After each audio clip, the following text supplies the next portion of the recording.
Estuvo en junio del 2019 en Desayuno se sabe y ya nos explicó todo el plan estratégico de los minutos al coloquio.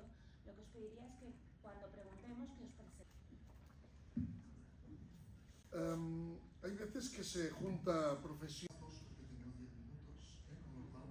Ella que nos habla de las presidente y consejero de la ADN, gracias por estar aquí. Ya un ponente muy completo en todas las áreas, porque también ha sido. Gracias que también tienen alumnos y todo.